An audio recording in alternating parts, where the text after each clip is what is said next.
Welcome to Be Still and Know with Adam. Today we're going to be talking about gut health and some foods to eat and some foods to avoid in order to have a healthier gut.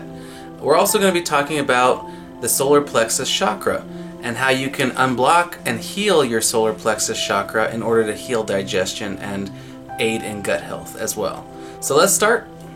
Okay, the first thing we're going to talk about is the foods to avoid when you have or if you want to start having a healthier gut. Okay, so some foods to avoid if you want to have a healthy gut is meat.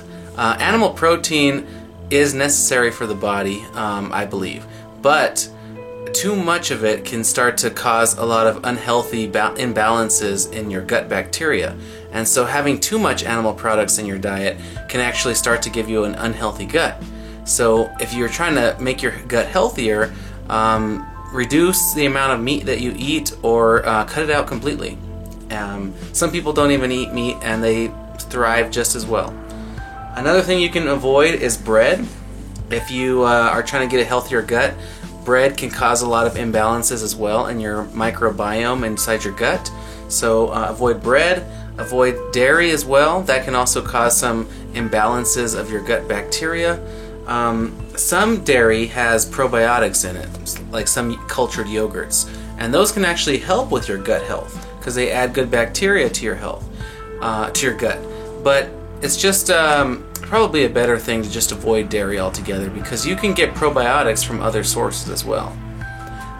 Some things to avoid: fast food, fried foods that contain antibiotics and preservatives, things that you can get at a fast food restaurant, but even some things you can buy at the supermarket, like processed meats, deli meat, things like that. Those also are cancer causing and they have a lot of preservatives in them as well. Avoid those things. Avoid too much salt. A lot of sodium in your diet can also mess up your gut health. It has a lot of iodine added to it in our modern day salt, so that can also start to mess up your gut health. Some things that are in processed foods, so avoid processed food, but some things that are in them that causes you to have an unhealthy gut are trans fats. Okay, they increase your risk of developing heart disease and strokes. High fructose corn syrup. These are in a lot of products actually today have high fructose corn syrup in them. So just try to find the labels of all your products if you're going to buy processed foods and make sure that it doesn't have high fructose corn syrup. And then disodium phosphate is a preservative that they put in a lot of foods to keep it fresh and have a longer shelf life. These preservatives can actually mess up your gut bacteria and harm your gut health. And then sodium, like I said before, sodium or salt is in a lot of different things that they add to our food to make it taste better and make it more savory. And we don't need to have that in our diet all the time. In fact, they say if your tongue is tasting extra sweet or extra salty things and it's not from a food that was naturally made, then it's probably because they added these things to your food, your processed food. So a good rule of health, or a good rule of thumb, sorry, for your health is if the earth didn't make it, don't take it. Okay, I got that from Ralph Smart of Infinite Waters Diving Deep. He's another YouTube channel inspirational speaker. And he says in his videos, if the earth didn't make it, don't take it. And that's a good rule of thumb to have when you're dealing with your health and especially your gut health. Another thing that you can avoid is gluten. Okay, gluten can sometimes mess up some people's gut health, especially people that have thyroid disorders. Like me, I have a hyperthyroid disorder called Graves' disease. And so I avoid gluten as well. So if you are trying to improve your gut, another way to do it would be to avoid gluten. And gluten products would be grains that they use to make gluten. Okay. And then here's some foods that you can eat, okay, to help with your gut. Because after me telling you not to eat all those things, you're probably like saying, what can I eat to actually improve my gut health?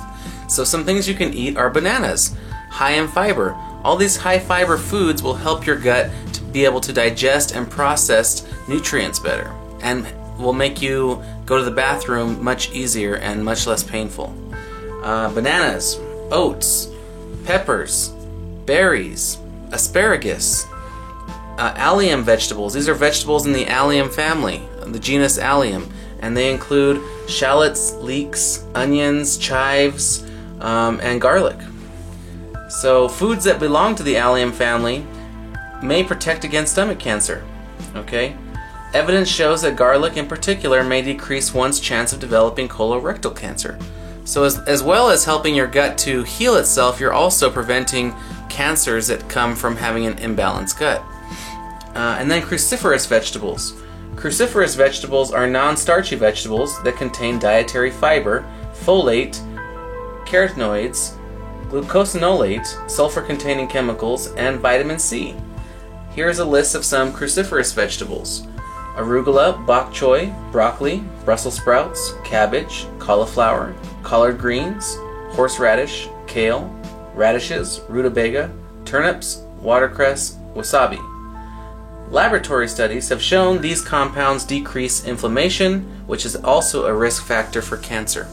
So, one thing to know about cruciferous vegetables is if you're like me and you have a thyroid disorder that's hyperthyroid, which means your thyroid makes too much thyroid hormone, cruciferous vegetables actually block the iodine intake into your thyroid, which slows down your thyroid.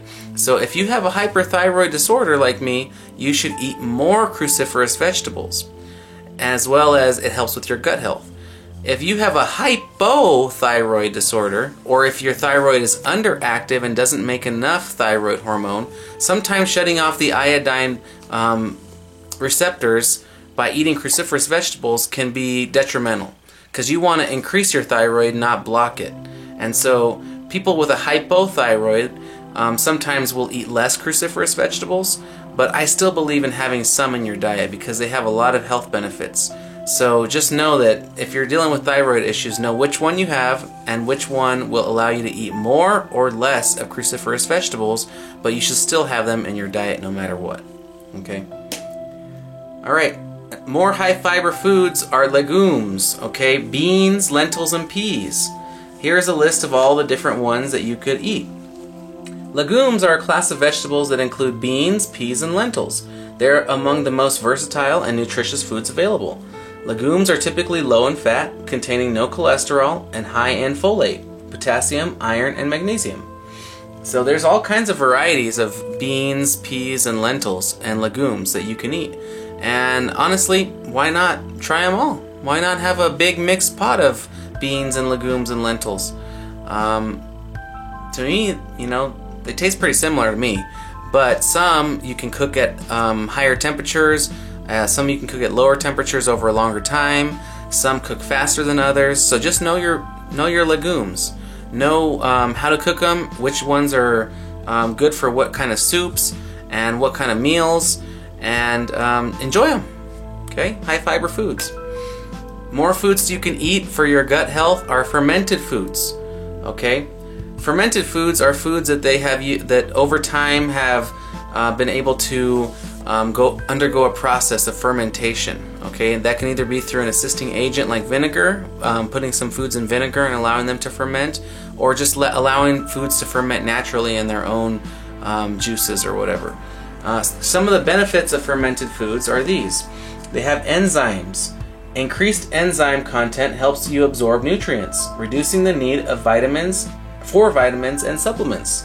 So with the enzymes from fermented foods, you can actually absorb nutrients better into your system, and you won't have to take as many supplements.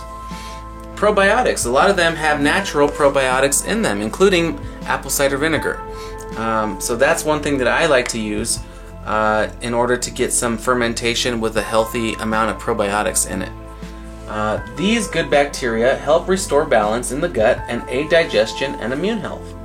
Okay? Some people like fermented foods because of safety. The lactic acid created during the fermentation process kills E. coli, making it safer to consume than raw vegetables. So people that get scared of those E. coli outbreaks, you'll never have those with fermented foods because it's killing the E. coli and other harmful bacteria in the process. Preservation. You can keep them for long periods of time. The lacto-fermentation process stores food longer than canning without depleting nutrients. And then also nutrition. The fermentation process increases the nutritional value by enriching certain nutrients. Some nutrients get boosted when a plant or a food is fermented. Here's some common fermented foods. Just know that not all of them are good for your gut health, but these are foods that have been made through a fermentation process. Okay, some ones that I would recommend for gut health would be fermented vegetables like pickles or sauerkraut, which is fermented cabbage, or things like miso or tempeh, and kimchi and kombucha are also great fermented foods for your gut health. Okay, kefir as well. I'm not so sure about the ones with high sodium like soy sauce, and Worcestershire sauce also I think has a lot of high sodium, and of course sourdough bread. We want to avoid bread, so not all of these fermented foods on this chart are good for your gut health, so just know which ones to take and which ones not to. Okay, and then some other foods you can eat are collagen boosting foods. Okay, what is collagen?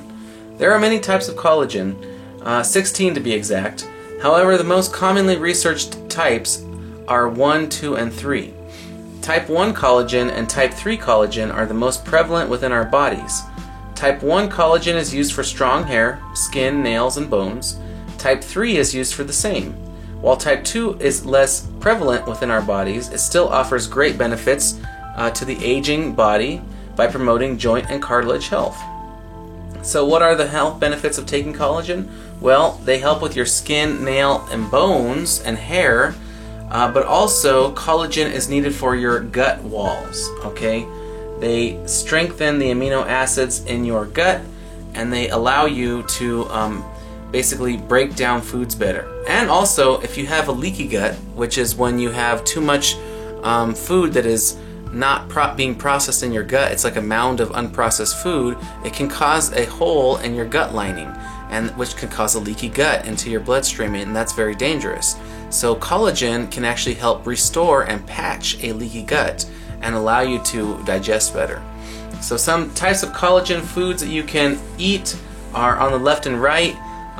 Some of them are repeated on both charts, but some that I like to take personally are greens, citrus fruit, salmon and other high fatty foods because they have low iodine but they give you a lot of micronutrients, and then avocado. It has great fats for your body and helps you with digestion, but also it has a lot of collagen which will help with your skin, nails, and bones.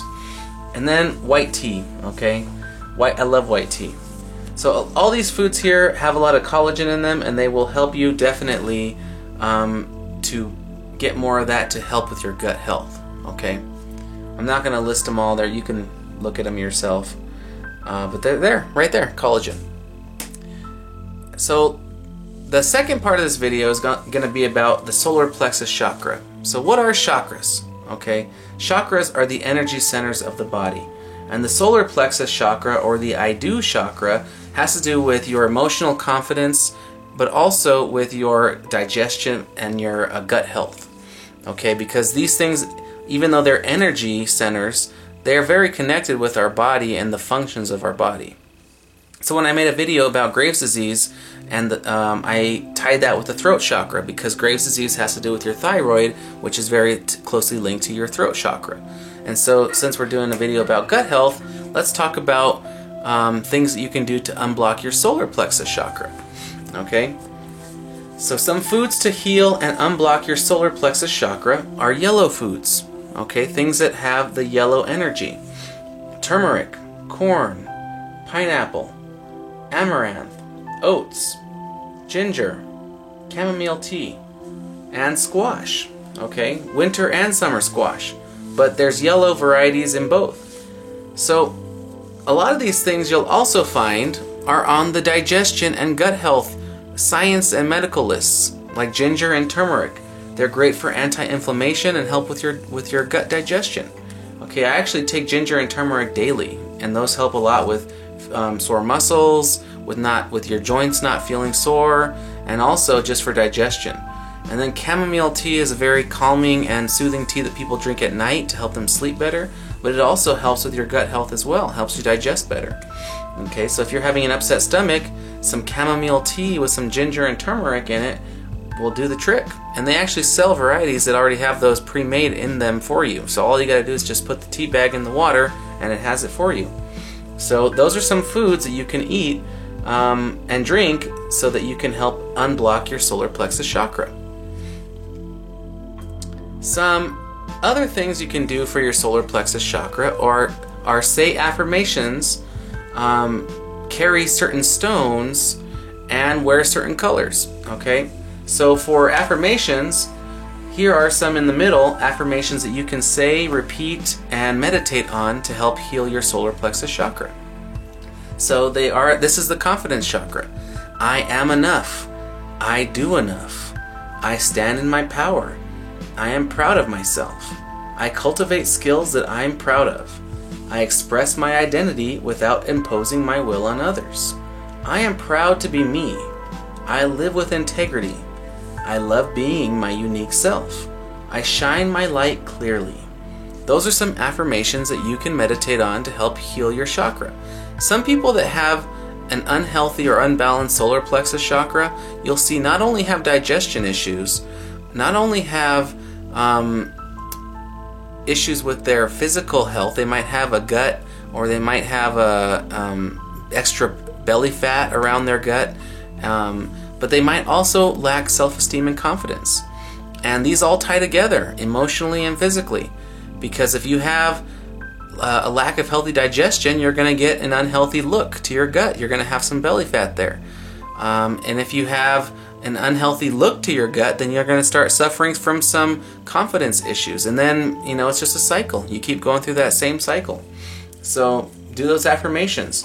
You can wear yellow. Okay, that's why I'm wearing my yellow shirt today, to help to express, unblock, and heal my solar plexus chakra and aid in my digestion. And then some stones you can carry are on the left and right. Okay, basically yellow stones, stones that are in the yellow and green range, but also some other ones on the right have some other colors to them that are not yellow, but they also help with your solar plexus chakra because they help with confidence. Okay, so use tiger's eye.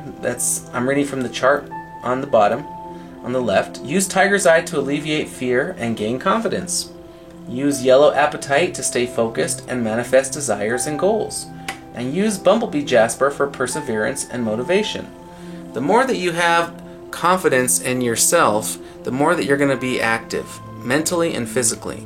And the more active you are mentally and physically, the more that you're going to want to maximize or optimize your body's health so that you can do more things.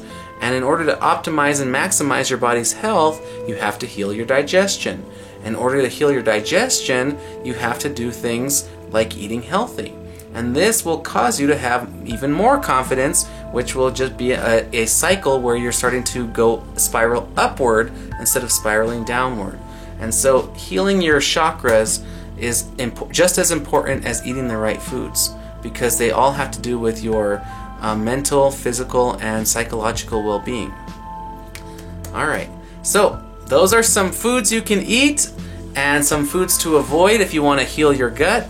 Those are some foods you can eat if you want to unblock your solar plexus chakra, and some affirmations and stones you can say and wear in order to help with your solar plexus chakra.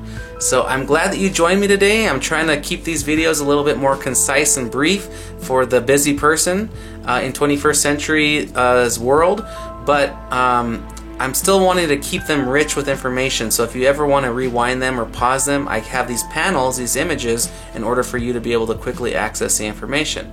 So thank you again for joining me on Be Still and Know with Adam. I look forward to more videos with you in the future. And remember, no matter what comes your way, it's going to be a great day. Thank you again.